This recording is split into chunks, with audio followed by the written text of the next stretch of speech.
కానీ అక్కడ అర్బన్లో ఎటువంటి క్రైమ్ ఉండేదండి? మీరు చూస్తుని చెప్తున్నారు పోలీస్ స్టేషన్కి విక్టిమ్స్కి వచ్చి కంప్లైంట్ ఇచ్చేవారా, లేదా అక్కడ ఉన్న సిచ్యువేషన్ బట్టి భయపడే పోలీస్ స్టేషన్ రావడానికి వాళ్ళు భయపడేవారు? లేదండి, చాలా they're very very aware of their rights. ఆ సొసైటీలో నేను గమనించింది ఏంటంటే, ఒక ఉదాహరణ చెప్తాను మీకు. మా పోలీసులు వెహికల్ చెకింగ్ చేస్తున్నారు. ఒక బైక్ని ఆపాడు.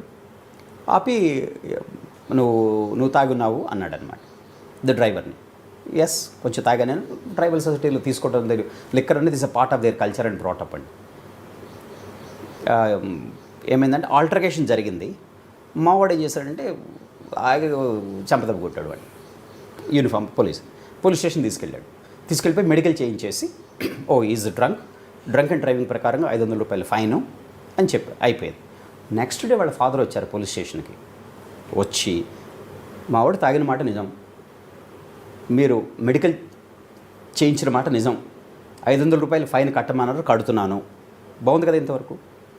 అది మీరు ఎంవి యాక్ట్ ప్రకారంగా ఇవన్నీ చేశారు, బాగుంది. మీరు ఏ యాక్ట్ ప్రకారంగా మా అబ్బాయిని చంపదెబ్బ కొట్టారు చెప్పండి అన్నాడు. Under what authority, what is the authority you have to slap my son? You have every right to arrest him, right? I appreciate that. అంటే that is a classic example of the people are very aware of their rights. అంటే ఎందుకు కొట్టాల్సి వచ్చిందండి? అదొక altercation, hot headed లాగా లెంపగా కొట్టాడు as usual. అనుకున్నాడు అనమాట ఇది తాగున్నాడు వాడు, కొంచెం చేస్తున్నాడు, అతి చేస్తున్నాడు, లాగా లెంపకాయ పీకాడు. ఫాదర్ ఒకటే అడిగారు, నీకు ఏ అధికారంతో, నువ్వు ఏ లా ప్రకారంగా, ట్రాఫిక్ అఫెన్సెస్ కోసం ఎంవి యాక్ట్ ఉందండి, ఏ యాక్ట్ ప్రకారంగా నువ్వు చంపదెబ్బ కొట్టావు మా అబ్బాయిని? ఇక్కడ డ్రింక్ చేసిన వాడు ఆ పోలీస్ మీద కొంచెం మాటల యుద్ధం వల్ల ఆయన ఆవేశం కొట్టుండొచ్చు కదా. అంటే 353 కూడా వచ్చే అవకాశం ఉంటుంది కదా. విధి నిర్వహణలో దాన్ని అడ్డుకున్నందుకు అతను చేసి అడ్డుకోలేదు. ఆల్టర్కేషన్ అనేది అడ్డుకోవడం కాదు కదండి. నేను తాగాను, eh so what, my father is they, so what అంటే. ఇక్కడ జనరల్గా పోలీసులు రోడ్డు మీద ఆపినప్పుడు ఒంటి మీద కాకి పవర్ చూపించడానికి ఇటువంటి మీరు అన్నట్లు చేసుకోవడం జరుగుతుంది. లేదు అసలు మనకి లాలో పర్మిషన్ లేదండి.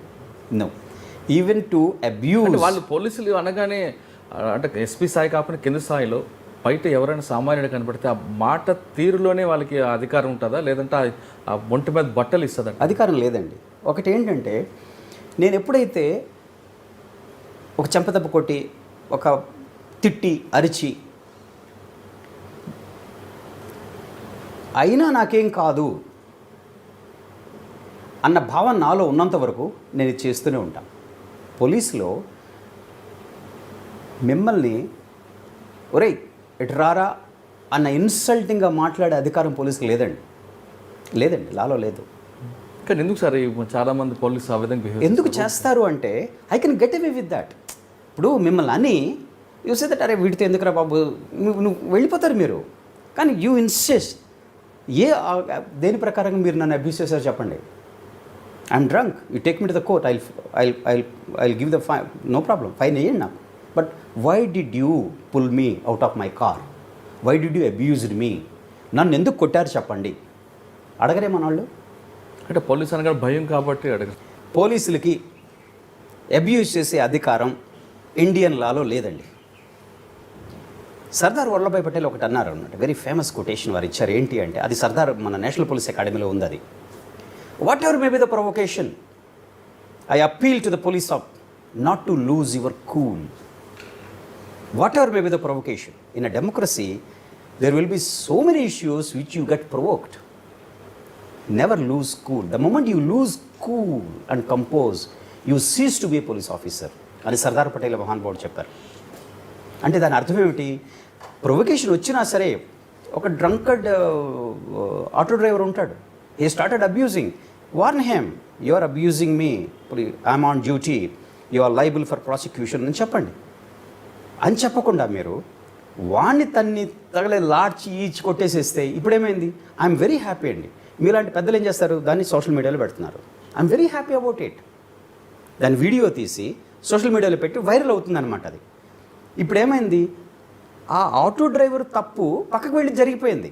Police high hand and SA వచ్చింది ఇక్కడ మనకి దాంట్లోకి. కానీ మీరు చెప్తున్న వెర్షన్లో ఒక డిఫరెంట్ వెర్షన్ కూడా కనిపిస్తుంది. మీరు అన్నది పోలీసులకి తిట్టే అధికారం కానీ కొట్టే అధికారం కానీ ఉండదు.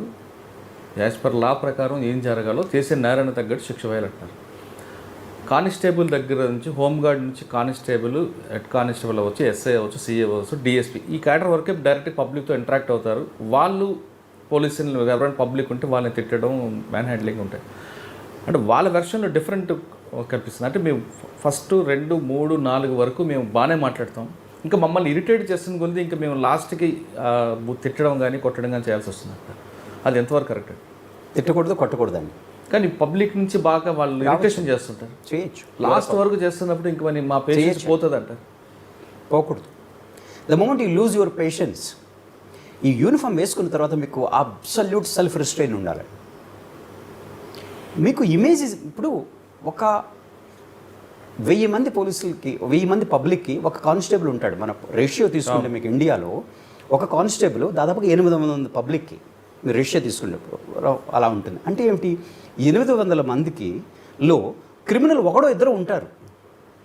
వాళ్ళ కోసం ఒకడు కానిస్టేబుల్ సరిపోతాడు. కానీ ఎవరు అన్నది పబ్లిక్కి తెలుసు. చాలామంది పబ్లిక్కి ఎవడు జేబులు కొట్టేవాడు, ఎవడు ట్రబుల్ మేకరు, ఎవడు రౌడీజం చేస్తూ ఉన్నాడు పబ్లిక్ తెలుసండి. తెలిసిన పబ్లిక్ ఇప్పుడు మీ మీద నమ్మకం లేదు. అరే యార్ వీటితో పెట్టుకోదరా, ఊరికే తిడతా ఉంటాడు. అప్పుడు ఏం చేస్తారు, మీ దగ్గర ఇన్ఫర్మేషన్ ఉన్నా సరే నాకు చెప్పరు. మరి నేనేం పోలీసింగ్ చేస్తానండి? మీ మీద నాకు ట్రస్ట్, మీలో నా మీద ట్రస్ట్ కలిగించాలా. ట్రస్ట్ డెఫిసిట్ అన్నది ఇండియన్ పోలీసులో బిగ్గెస్ట్ ఛాలెంజ్ అండి. ఇది police leadership has to take this in account. మీరు చెప్పింది కరెక్టే. 88% మన పోలీస్ ఫోర్సు